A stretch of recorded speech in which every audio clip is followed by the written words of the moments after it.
Continuando, então, sobre a nossa série de mensagens que nós temos falado ao longo do mês de julho e agora em agosto, sobre os inquebráveis, Unbroken. Semana passada eu falei com vocês sobre o velho e o novo, que nós devemos ser inquebráveis no novo de Deus. Ou seja, eu li com vocês o texto dos odres novos com vinho velho, que não pode, tem que ter compatibilidade. Ou seja, para que o vinho novo, o tempo novo de Deus venha sobre nós, é preciso que a nossa estrutura suporte. Porque o odre, o recipiente que recebe o vinho, se ele é velho, ele já não consegue se esticar para que o vinho novo entre, que no processo de fermentação vai soltar os gases da fermentação e ele vai se romper. E é por isso que talvez você já se machucou muito, já sofreu muito, é por ter uma incompatibilidade da sua estrutura com o tempo que você vive, ou pode ser por isso que você não está vivendo o tempo novo de Deus, porque Deus é coerente e não vai te dar coisas novas com estruturas velhas, afinal, Ele te ama e quer te preservar.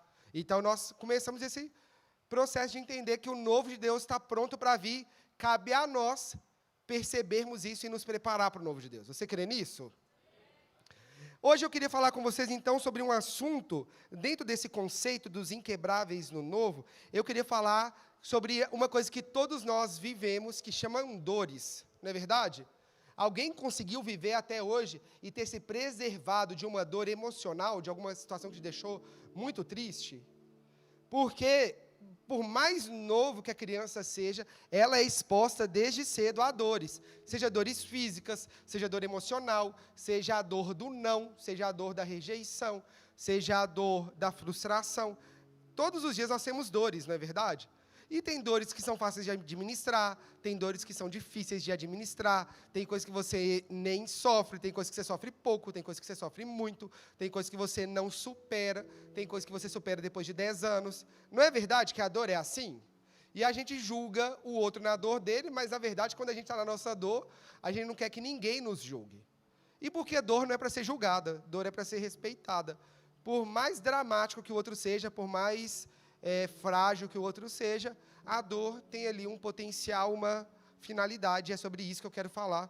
Então, hoje nós vamos falar da dor, um fruto. Porque é isso que eu quero que vocês entendam comigo hoje. A sua dor pode produzir um fruto.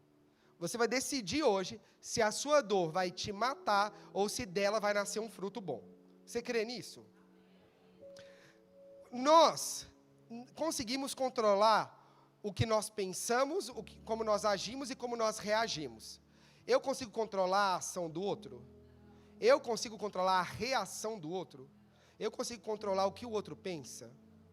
Então, você já entende comigo que quando nós falamos de dor, existem dores que nós nem escolhemos passar por ela? É claro que ninguém escolhe passar por dor, mas tem coisas, por exemplo, aqui na igreja tem uma grávida, né? O povo que gosta de engravidar é aqui nessa igreja. A grávida escolheu aquela dor, não escolheu? Ela escolheu. Ela escolheu engravidar, então ela está escolhendo a dor do parto, a dor da gestação, a dor da criança enfiando na costela e não saindo dali nem orando, nem pulando, nem rodando, nem dando cambalhota. Ela escolheu a dor do pulmão que fica deste tamanico, junto com a bexiga deste tamanico. Ela escolheu quando a criança te chuta inteiro. Por mais que ela não saiba como vai ser a dor toda, ela sabe que é parte do processo aquela dor. Então, quando a gente fala de dores que nós sabemos que nós vamos passar, é um pouco mais fácil. Mas eu queria abordar sobre a perspectiva das dores que nós não escolhemos passar. Quem sofreu um assalto, escolheu ser assaltado? Quem foi agredido, escolheu a agressão? E quem foi abusado, escolheu ser abusado? Você concorda comigo que essas dores ninguém escolheu passar? Ninguém acorda falando, hoje eu queria ser violentado sexualmente. Alguém acorda falando isso? Se alguém acorda falando isso, tem que ir urgentemente para o psiquiatra, porque tem alguma disfuncionalidade. Mas essas dores continuam sendo dores. E eu não escolhi passar por ela. Mas ela veio até mim, eu querendo ou não. Me resta agora saber como eu administro essa dor. Porque ou a dor me mata, ou ela gera um fruto. E quando eu orava por essa palavra, por esse tema, essa semana, eu costumo contar que às vezes aparecem uns vídeos aleatórios que conecta muito com o que a gente vai falar. E eu vi uma pessoa, eu não sei qual era a profissão dela, que foi só um recorte, eu não fui atrás, não era relevante, mas ela falava no conceito da filosofia, mas eu acredito que se aplicasse em todos os conceitos, mas ela fala que a pergunta era mais ou menos como que lida com o que aconteceu no passado, o que sofreu no passado. E ela trouxe uma reflexão muito inteligente, que ela falou, quando você olha para a dor no passado, o que você viveu, por pior que seja, e dá a ela o preço que ela pode pagar e recebe o bônus dela, tudo faz sentido e tudo melhora. Como assim? O abuso, por mais delicado que seja, e atenção, eu não estou em momento nenhum desmerecendo ou simplificando um processo que é doloroso. Está claro isso? Que eu não estou em nenhum momento trazendo aqui que é só superar e está tudo bem? Está claro para nós seguirmos aqui? Porque senão tiram de contexto e um pastor falou que pastor é acusado de falar que abuso é frescura, que os demônios gostam de fazer isso hoje em dia. Está claro? Que eu estou pegando o pior nível de dor que eu consigo pensar agora para a gente conseguir entender o assunto. Porque se eu trouxer o pior, o menos pior é mais fácil de lidar. Concordam comigo? Ok.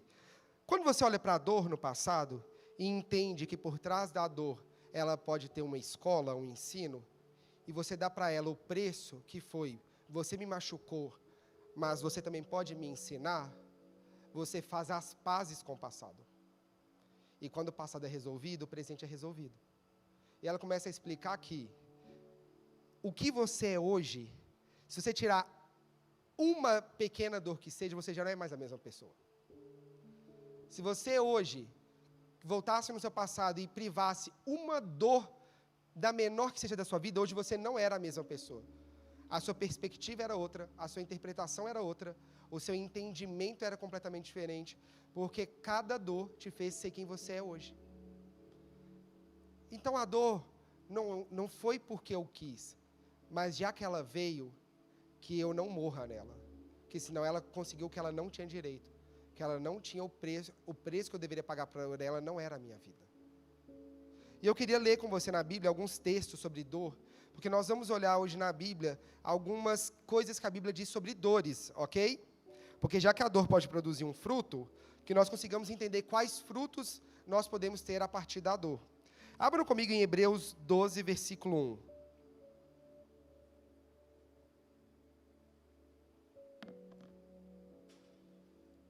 Hebreus 12, 1 vai dizer: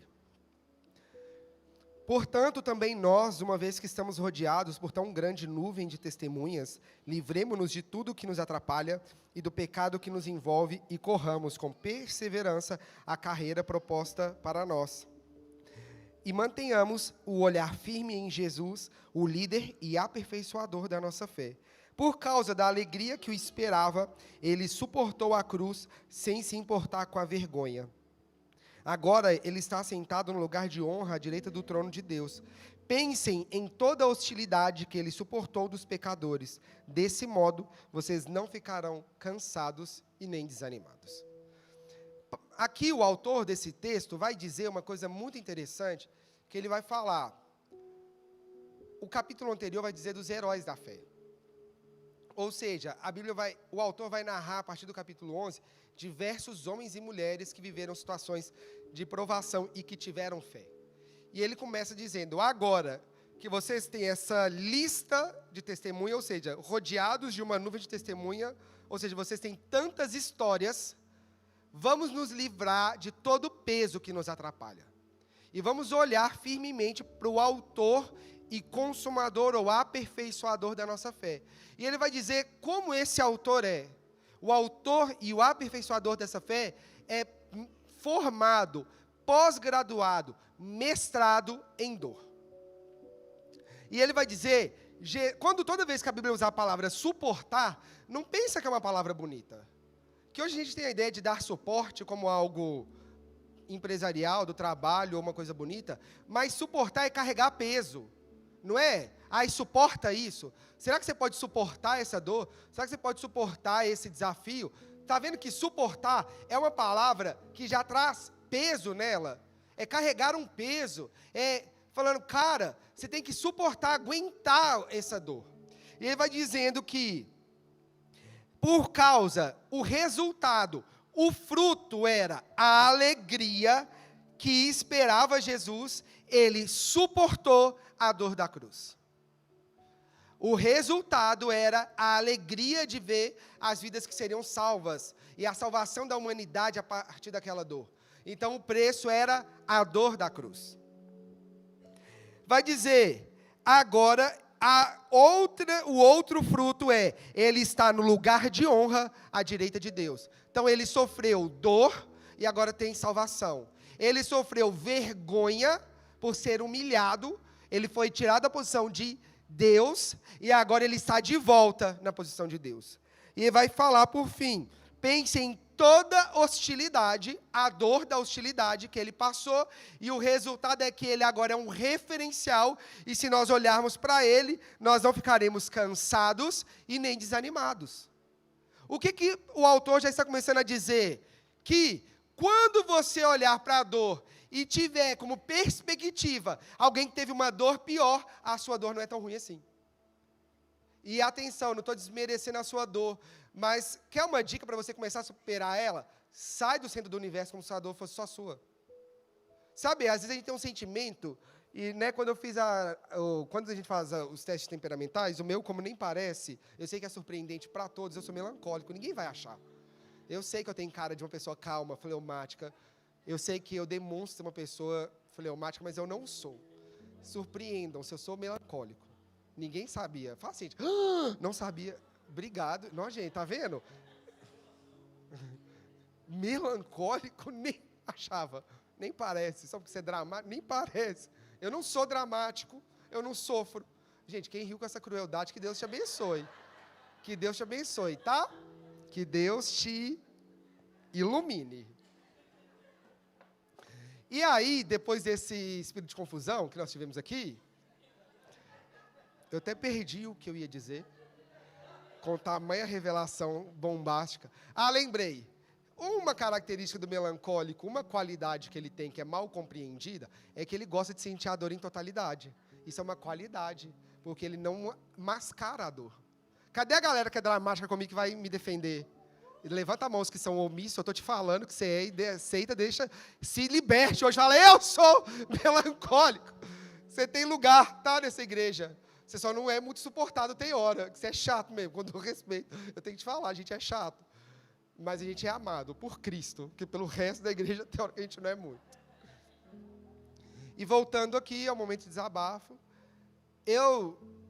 a característica do melancólico, uma delas é como ele vai sentir a dor na totalidade, porque isso é uma qualidade, afinal ele dá tempo ao tempo, mas às vezes ele tem um sentimento de exclusividade, que a dor é só dele, ninguém vai entender ele. Alguém já falou isso, ninguém me entende?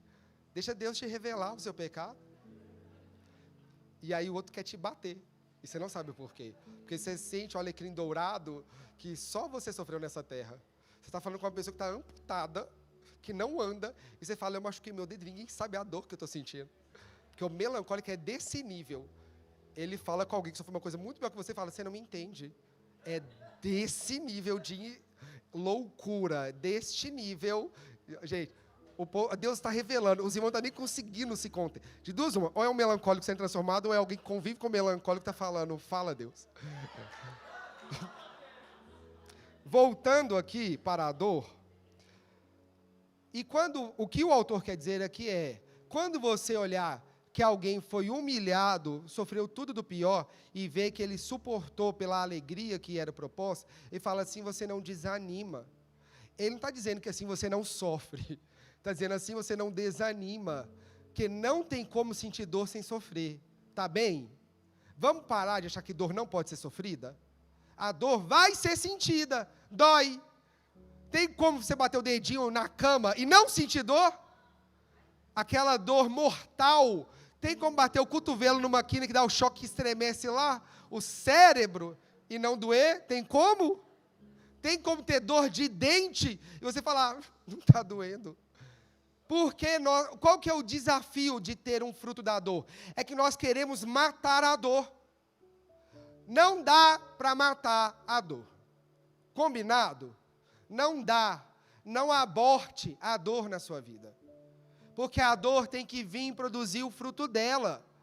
Para de negar a dor, que é por negar a dor que você não sai dela. A dor está lá. Você viveu.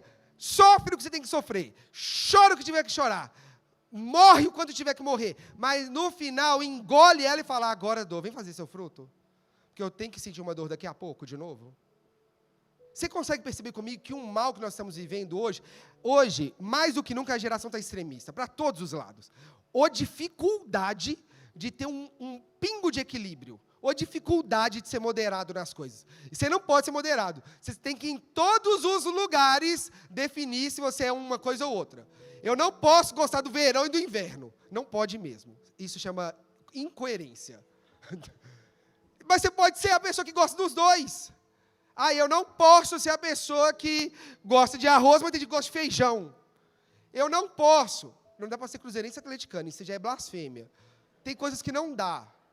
Mas você concorda comigo que nós temos vivido uma época de extremismo em todas as áreas? E há dois campos extremistas na dor. O primeiro, coitado de você que sentiu dor. Tem um movimento agora de você ser vítima de tudo pro resto da vida. Eu vi um debate, gente, eu passei mal com esse debate. O povo desempregado e culpando os outros que demitiu eles, tudo incompetente. Estou brincando, gente, não tira de contexto, não, pelo amor de Deus. Eu quero que você perceba, houve um extremo. Ali vai mostrar um extremo, tá, gente? A terra toda não acredita, não. E é para fins de produção audiovisual, tá? É intencional.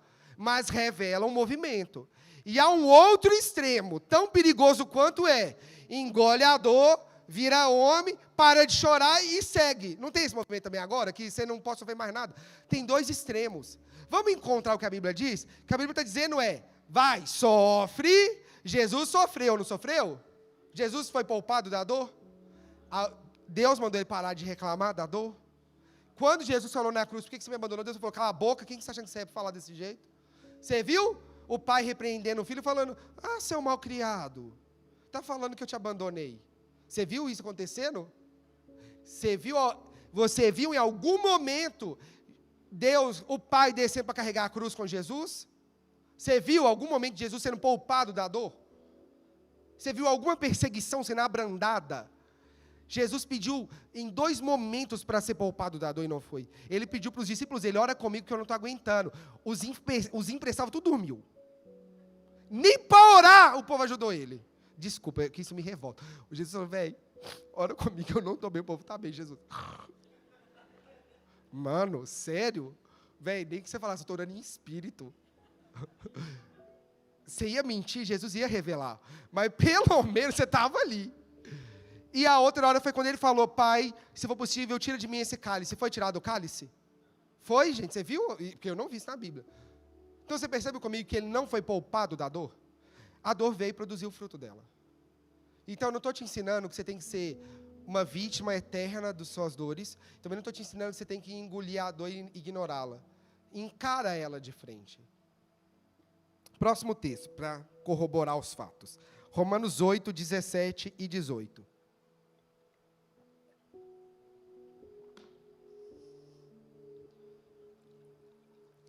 Se somos filhos de Deus, então somos seus herdeiros e, portanto, co-herdeiros com Cristo. Para que, lindo, não é lindo?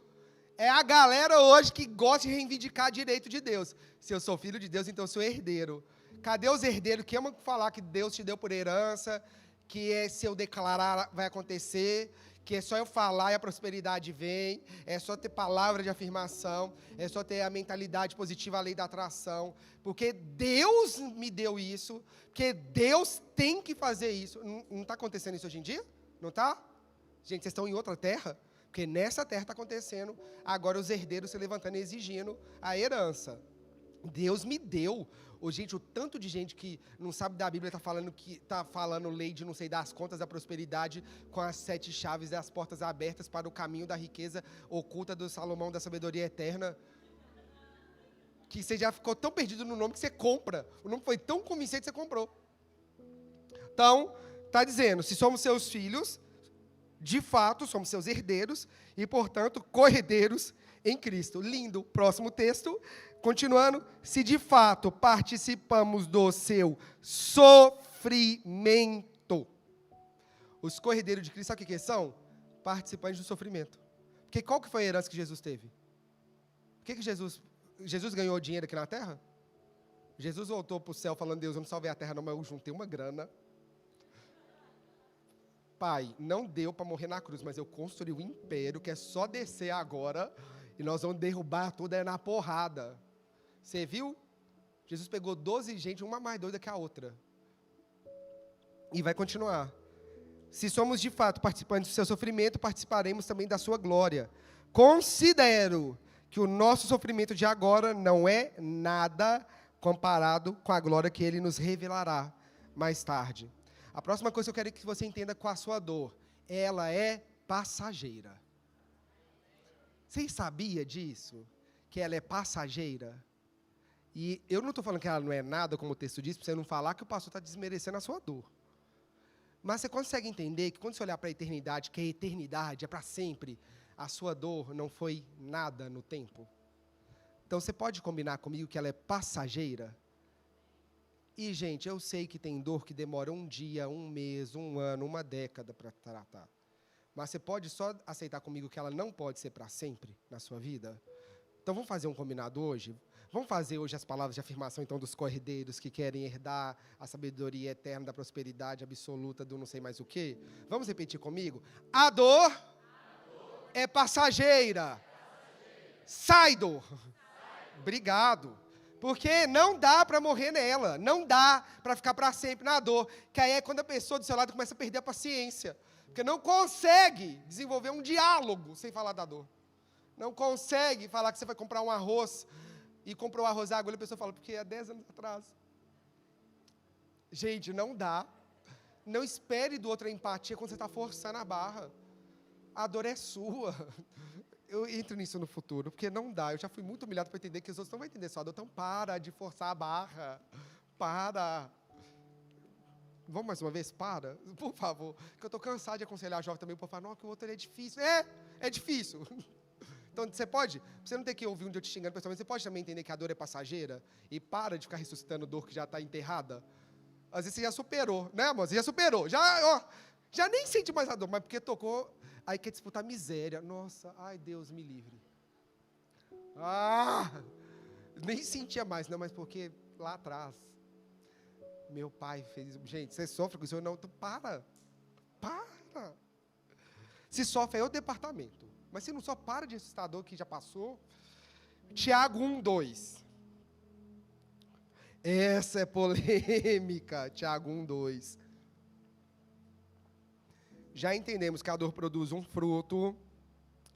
Já entendemos que a gente é participante da dor e que ela é passageira. E agora, vamos entender uma coisa mais complicada. Meus irmãos, considerem motivo de grande alegria sempre que passarem por qualquer tipo de provação. Esse aqui eu não consigo entender. Esse eu vou confessar. Vou confessar meu pecado. Considera alegria, fica feliz quando você sofrer. Gente, você fica feliz quando sofre? Eu tenho um pé atrás com quem fica feliz quando sofre. Eu tenho um pé atrás. Eu fico com receio, falo, é potencial para ser doido. Porque o cara que fala, estou sofrendo, mas estou na vitória, eu 2 passinhos para trás. Não sei, vai que do nada explode tudo que está reprimido aí, eu estou na mira. Eu tenho o dom de irritar as pessoas, vai que sou eu, para ressuscitar a velha carne, a velha natureza ali. Vai que... Mas olha que legal, lembra que eu falei que a dor tem que ter um fruto? Lembra que a dor tem que ter um fruto? Aqui, Tiago vai ser muito inteligente. Ele vai falar, fica feliz quando você sofrer. Versículo 3. Pois sabem que, quando a fé é provada, a perseverança tem oportunidade de crescer. E é necessário que ela cresça. Pois quando estiver plenamente desenvolvida, vocês serão maduros e completos, sem que nada lhes falte. Ele está falando, fica feliz pela dor, porque ela vai te produzir perseverança, e você vai ser maduro, completo, sem que nada falte. Então ele está dizendo que o que faz falta não é dinheiro, é imaturidade. O que está dando falta do povo é que o povo é imaturo, está faltando maturidade. Ele fala, então fica feliz pela dor, que você amadurece. Quando você for maduro, você já não sente falta de nada. E é muito comum, você vai perceber, claro que eu não posso generalizar, mas é muito mais comum, você vai ouvir as pessoas mais velhas já falando, não quer mais nada não, sabe, já cumpriu a vida dele, está ali só esperando o fim da vida. Porque já percebeu que as coisas que são bens materiais são passageiros, não é isso que está pegado à vida. Então, quando você for sofrer, fica feliz, porque ela tem que te aperfeiçoar. A dor tem que nos aperfeiçoar. Se você está saindo pior da dor, é que você está sendo imaturo, reprovado na vida. E eu sei que tem dor, gente, que revela o pior de nós. Falo por experiência própria. Já testemunhei aqui há 2 anos, vai completar 2 anos, que eu entrei no gabinete pastoral com o pastor João, e eu acho que naquele dia eu estava endemoniado, e surtei. Falei coisa que se alguma ovelha falasse comigo, eu falava, sai capeta. Não estava bem, estava doente. E pessoas doentes falam coisa boa? Se o corpo é corpo, alma e espírito. Se o corpo está ruim, a alma está péssima e o espírito já está morto. Já morreu tudo. Então eu sei. Mas sabe o que eu tive que aprender com aquela dor? Que a dor revelou o pior de mim. Falou que eu tinha muito veneno ainda no meu coração. Tinha muita coisa que estava contaminada. E já que eu não fui homem de lidar bem com a dor, que eu seja homem de consertar a cagada que eu fiz com a dor. E está faltando às vezes isso com a gente. Você nem sempre vai ser maduro, inteligente, emocionalmente e tudo. Mas já que você não conseguiu ser, seja pelo menos cristão e maduro a ponto de falar, eu vim aqui me arrepender e pedir perdão. Porque às vezes pela dor você vai ferir o outro. E o outro não tem nada a ver com seus problemas. Não é culpa dele que você é amargo. A culpa é sua. Então, fica feliz que ela está te aperfeiçoando. E se a dor, pensa comigo, se você lidou mal com a dor, então não é o fim da história. Porque o fim da história é você ser maduro, não é? Então, se você lidou mal, você ainda está no meio da dor. Vence ela e que você amadurece e vem a próxima dor de brinde. É porque eu não vou mentir. Não vai sair daqui falando, eu passo dizendo que a vida vai ser mais leve. Não vai. Viver na Terra em 2025 tá muito difícil. Você abre um vídeo para querer descontrair e vê um debate que você quer quebrar a TV. Não tá fácil. Não revela que ainda tem muita coisa ruim no coração. E Hebreus 11, 12, 11 vai dizer também. Hebreus 12, 11. 12, 11. Essa foi, confesso, que essa foi um tapa na minha cara. Que me lembrou de um atributo de Deus que não é muito falado e que nós temos que falar. Falei da dor ainda de uma forma muito romântica, e essa aqui não é nada romântica. Hebreus 12, 11. Nenhuma disciplina é agradável no momento em que é aplicada. Ao contrário, é dolorosa. Mais tarde, porém, produz uma colheita de vida justa e de paz para os que assim são corrigidos. Quem gosta de ser chamado a atenção, levanta a mão. Eu tenho pavor. Nossa, você quer me tirar do sério? Se meu chefe, se o meu pastor tiver que me corrigir, eu fico... Alguém mais fica assim? Filho, os perfeccionistas, os que sofreram, com certeza. Que é tudo que foi reprimido na infância. Fala, não pode errar. Estou brincando, ou talvez não. Mas eu não gosto. Porque eu acho que ninguém gosta de ser chamado a atenção. Acho que ninguém fica feliz. Me xingou, que legal. Se você gosta, você tem que rever muito a sua vida hoje. Rever lá atrás. Mas o texto está dizendo que, quando a correção é aplicada, ninguém gosta. Só que lá na frente, ela vai produzir um fruto, uma colheita de vida justa e de paz. E ele está falando que quem produz essa correção é o próprio Deus. Sabe o que a gente não tem falado muito? Do Deus que corrige. E Deus corrige. E por que a gente esquece disso, tem hora? Porque a gente olhou para a graça com uma forma muito errada. Vamos rever o que é graça? Para quem não sabe, para os que já sabem, graça é o que nós usamos para definir um dos aspectos do amor de Deus. A graça de Deus como essa bondade, esse favor quando nós não merecemos. Concorda comigo? Recapitulando, o homem pecou, Adão pecou, e todos nasceram no pecado, e todos são pecadores, e alguém tinha que pagar o preço do pecado, e esse alguém é Jesus. Quando ele vem com um ato de amor para trazer salvação. E a esse nome nós podemos dar também, entre vários nomes, mas um ato de graça de Deus. Graça vai vir do grego como um favor dado quando a gente não merece. Um grande favor. A Bíblia vai até falar de quem mais é amado, quem mais é perdoado. Ele vai fazer essa parábola um dos momentos para exemplificar a graça de Deus. Outro atributo de Deus vai ser misericórdia. Misericórdia é perdão, é cancelamento de dívida. Então, quando o homem chega como pecador e ele fala, você não é pecador? Um ato de misericórdia. Como qualquer um aqui que faz perdão de dívida. Sabe você que deveu no SPC Serasa e depois de 5 anos a dívida é prescrita? Quem nunca? Quem nunca? Sabe você que pegou FIES e aproveitou que lá na pandemia cancelaram as dívidas do FIES tudo? Um ato de misericórdia absurda do governo. Uma grande misericórdia de milhares. Sabe sua faculdade custou 200 mil que você não paga nem 200 reais? Misericórdia. Graça é se você não só recebesse esse perdão dessa dívida, mas, olha lá, se eu te dou mais 200 mil para você fazer faculdade de novo. Você não merecia nem o perdão. Mas eu fui perdoado e ainda ganhei dinheiro com o meu erro. Misericórdia e graça. Combinado aqui? E a gente olhou para o aspecto da graça como ganhos, como benefícios. Mas, os que são pai, são menos pai porque corrige os filhos? São? Pelo contrário, se um pai não corrige uma criança, você não concorda comigo que ele está deixando a criança com mais risco de morrer? Porque a correção é para a proteção. Deveria ser. Eu sei que às vezes o pai está descontrolado e desconta no filho que não é culpa dele. Sei. Mas a correção é para proteção. Se eu não falar para a criança que ela não pode mexer no fogo, ela vai queimar a mão. Na minha casa eu moro num primeiro andar assim, tem um corredor que não tem um muro, sabe? Ali é uma adrenalina. Você vive ali no limite. E eu estou tendo umas vertigens, que outro dia eu passei lá perto e falei, eu vejo a minha morte. Foi do outro lado, colando na parede, igual escolta, ó. Falei, daqui dá tempo, se eu cair, eu calculei. Não estou passando, gente, eu não vou testar o limite. Eu não sou corajoso, tá? Não sou aquela pessoa que gosta de viver a vida radical. Para mim, eu jogo no seguro, sabe? Quem é a galera que joga no campo seguro assim? Tudo corajoso? Obrigado pelos 5 que contou que é medroso, tá? Tem lugar, gente, tem lugar. E o meu afilhado passou e tá toda hora, o pai e a mãe.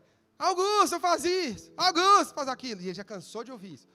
A mãe, muito sabiamente, grávida do jeito que está, já perdendo o resto da paciência, falou, quer ver o que acontece? Jogou-me lá na beirada, falou, olha lá, vai morrer, vai quebrar e vai explodir tudo.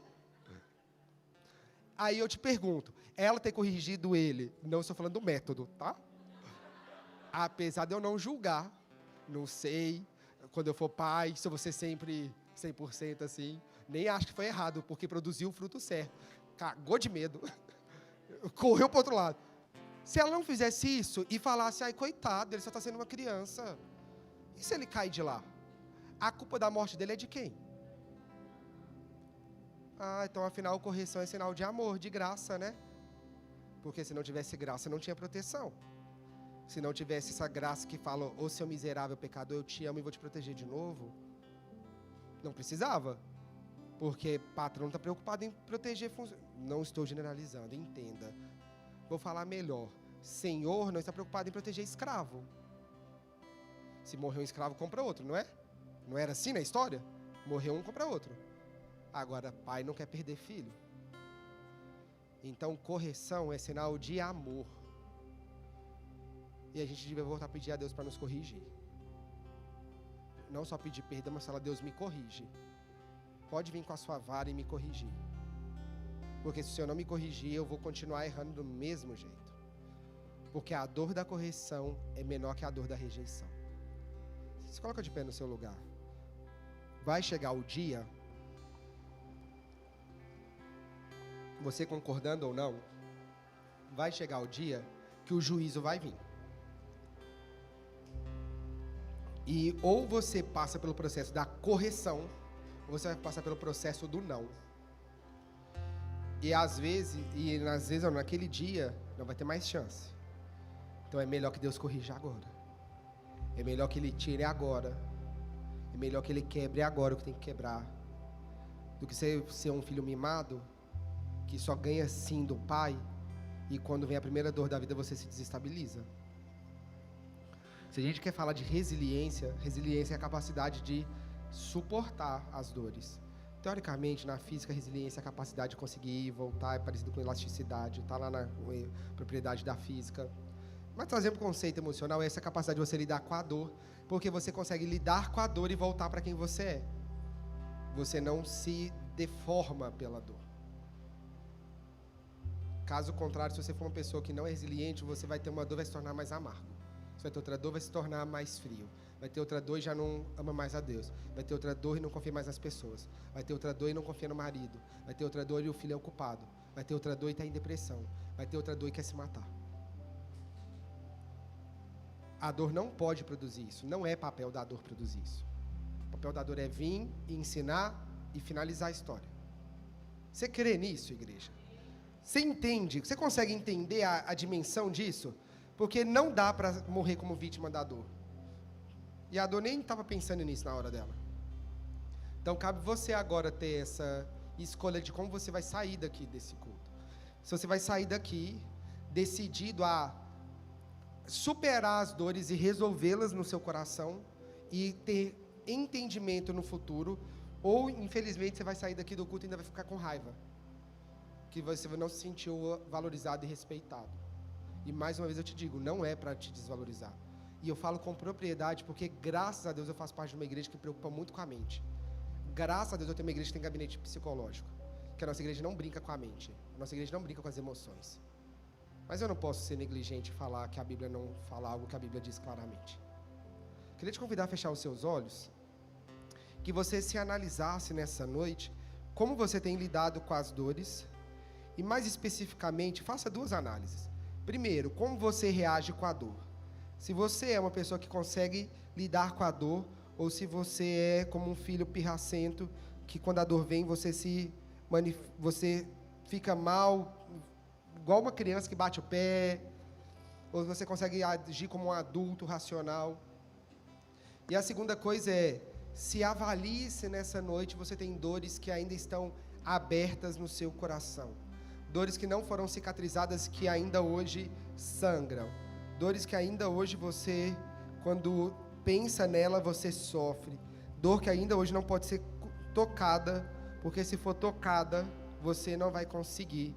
Você vai desabar.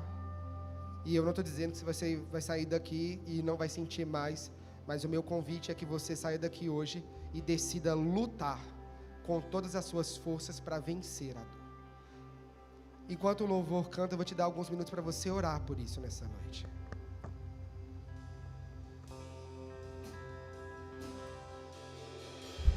Eu tenho um Deus que não vai deixar essa luta me parar, o desespero me tomar. Por mais pressão que esteja a situação, o controle ainda está na palma de suas mãos. Eu tenho um Deus que não vai deixar essa luta me matar. Faz um exercício de autoanálise nessa noite. E decida hoje sair daqui mais forte. A expressão que esteja a situação, o controle ainda está na palma de suas mãos.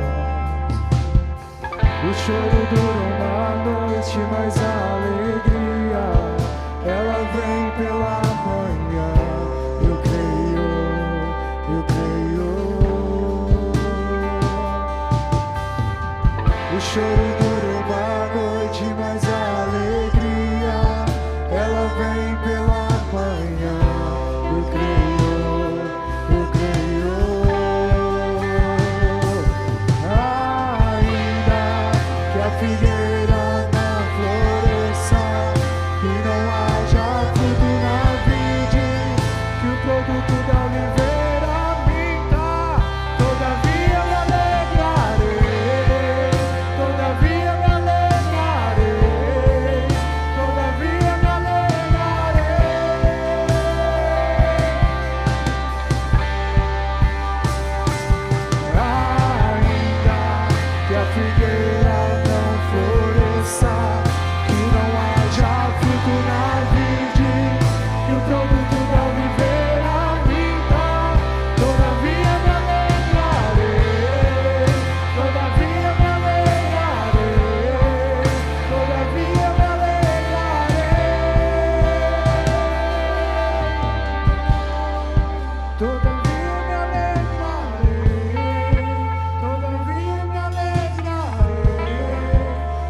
nessa noite nós queremos orar juntos como igreja pela noite de superação das dores. Que a dor venha e produza o fruto dela. Ela tem que produzir maturidade, tem que produzir alegria, ela tem que produzir um fruto, ela tem que me fazer crescer, ela tem que me dar perseverança, ela tem que me corrigir. Mas a dor só não pode me paralisar. A dor não pode nos paralisar. E nós oramos hoje declarando avanço, rompimento.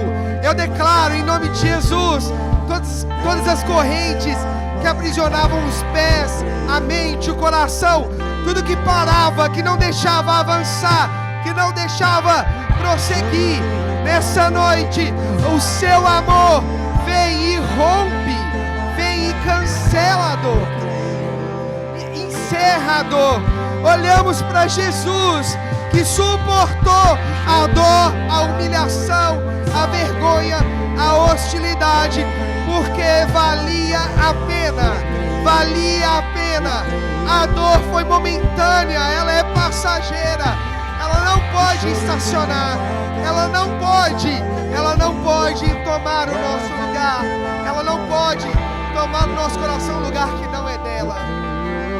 A dor é uma escola, a dor não é uma inimiga, ela é uma escola.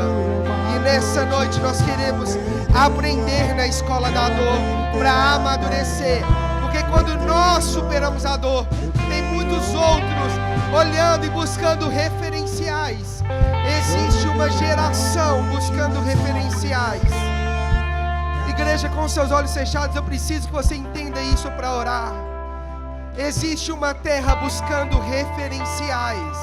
Existem pessoas passando pela mesma dor que a sua. Existem pessoas sofrendo o mesmo que você e que estão paralisadas na dor. Mas você hoje tem a oportunidade de superar e se tornar um referencial, não por quem você é, mas por quem habita em você. Você pode ser um testemunho vivo do poder de Deus. A sua dor, ela pode te transformar em um exemplo para que outros sigam. Senhor, e nessa noite eu oro para que esse temor recaia sobre nós. A minha dor não vem para me destruir, não vem para me paralisar. Ela vem para me transformar. E quando eu sou transformado, eu testemunho essa transformação. Sua palavra diz que nós seremos suas testemunhas. Eu posso contar, não do que eu ouvi, mas do que eu vivi. Eu posso testemunhar, não só do que eu acho que acontece, mas do que aconteceu no meu coração. Eu posso contar da transformação, não da boca para fora, mas do meu coração. Porque ontem eu estava preso numa dor, mas hoje eu sou livre. Ontem eu achei que não ia ter saída, mas hoje eu encontrei a saída. Ontem eu achei que não ia ter escape, e hoje eu encontrei esse escape. Querido, sai dessa posição de vítima e vai para a posição de sobrevivente, e logo em seguida de vencedor. Você vai vencer, você vai vencer, você vai vencer. A certeza que eu tenho, que pelo poder de Deus em você, você tem tudo o que precisa para vencer. Ele vai te dar força. Pode não ser fácil, mas você vai vencer. Pode demorar, mas você vai vencer. Pode demorar para cicatrizar, mas se Ele tem a cura. Pode demorar, mas tem cura. Nos braços de Deus tem cura. Nos braços de Deus tem alívio. Nos braços de Deus tem refúgio. Quando você estiver cansado, corre para os braços de Deus. Quando você quiser desistir, abraça Jesus bem forte e fala: não me solta. Jesus, o Senhor não desistiu de mim, então não me solta para eu não desistir do Senhor. Muda a sua mente hoje para que você faça as pazes. para que você não culpe a dor, para que você encerre ela. Senhor, eu declaro cura do Senhor nessa noite. Declaro cura nessa noite. Declaro uma noite de cura marcada na história de cada um que está aqui como uma noite de cura. Com suas mãos sobre o seu coração, com seus olhos fechados, repete comigo assim: Senhor Jesus, essa noite é a noite de cura. Essa noite é a noite de transformação. E essa noite é a noite que eu decido começar de novo. Por isso, Jesus, eu te entrego a minha vida e eu te peço perdão por todas as vezes que eu errei. E eu te peço, escreve o meu nome no livro da vida e me dê a vida eterna, em nome de Jesus. Eu não posso encerrar esse culto sem antes dar oportunidade em específico para alguém que pode estar aqui, que estava longe de Jesus e que hoje quer voltar para os braços de Jesus. Ou você nunca conheceu Jesus, ou você já caminhou com Ele e se afastou, mas hoje o seu coração está ardendo para voltar para Jesus. E se tem alguém aqui nessa noite que é essa pessoa, eu quero orar por você. Por isso, levanta a sua mão bem alto para que eu ore por você. Se tiver alguém aqui, nós não vamos encerrar sem essa oração, que é muito importante. Aleluia. Então temos vidas aqui, vamos aplaudir ao Senhor por isso. Glória a Deus, essa é a decisão mais importante de uma vida. E eu queria fazer um convite muito especial para, se você tem alguém do seu lado, quem te trouxe, eu queria fazer uma coisa muito importante. Eu queria orar por vocês que tomou essa decisão. E por isso eu queria que você, se tiver coragem e quiser viver essa transformação, que você viesse até aqui na frente para que eu ore. E essa pessoa que veio com você vai te acompanhar para que não haja constrangimento, porque nós não vamos fazer isso sozinho. Se preferir não, depois nós oramos em particular, porque eu só não quero que você saia daqui sem caminhar e decidindo caminhar com Jesus. E o outro motivo muito especial, outra direção que eu quero te dar: eu não estou romantizando a dor e desmerecendo a sua dor. Combinado? Tá claro isso, igreja? E eu não estou falando que é simples ou que é frescura. Mas como igreja eu quero te oferecer auxílio e ajuda. Por isso, se ao longo dessa pregação Deus trouxe ao seu coração que você precisa de ajuda, que você tenha coragem para pedir ajuda. Você tem algumas opções. E eu queria te dar duas, talvez três. A primeira delas, no fim do culto, você pode vir ter comigo, com minha esposa, que a gente quer marcar um tempo com você, para que você consiga sair da dor. Amém? E nós vamos entender como é que dá para administrar. Se é algo que envolve atendimento psicológico, médico, a gente vai te dar todo o apoio necessário. O segundo convite é, se tiver alguém também de casa ou daqui e não quiser falar conosco, você tem o telefone da Paz, o 91-600-8010, e lá você pode mandar uma mensagem falando que quer um atendimento pastoral, e eles vão te encaminhar. Você pode escolher nós ou qualquer pastor, só não fica sem falar. E se você parte de algum GC, não quer mandar mensagem, não quer falar conosco, procura o seu líder de GC, desabafa com ele, pede ajuda para que ele te ajude. Eu só não quero que você saia daqui paralisado na dor. Amém? Vamos sair da dor? Vamos sair? Vamos parar de fazer show na dor? Vamos vencê-la a partir de hoje? Em nome de Jesus? Amém? Então vamos orar para encerrar esse culto. Pai, obrigado nessa noite pelo que o Senhor já fez, pelo que o Senhor ainda vai fazer, por cada cuidado do Senhor, que em cada dor o Senhor nos cuidou e nos protegeu e não nos tirou dela, mas nos permitiu passar por ela para que nós pudéssemos crescer e sair mais forte e ajudar aquele que está mais fraco. Em nome de Jesus, continua falando conosco, nos traz entendimento, direção, crescimento, nos transforma, nos abençoa em nome de Jesus. Nos faz ser livre para correr, livre para voar, livre para avançar em nome de Jesus. E eu também te peço, nos guarda a volta para casa, abençoa aqueles que já estão nas casas, que nós tenhamos um fim de semana cheio da presença de Deus. Eu declaro o poder de Deus em cada vida aqui, em cada um, em cada culto da nossa igreja nesse fim de semana. Grandes coisas o Senhor vai fazer, em nome de Jesus. Amém. Amém? Você pode aplaudir o Senhor? E não vai embora daqui, você que também é visitante, não vai embora sem eu te conhecer. Talvez eu gritei com você lá na porta, agora eu quero te receber com alegria, gritando de novo. E que o Senhor te leve em paz, em nome de Jesus.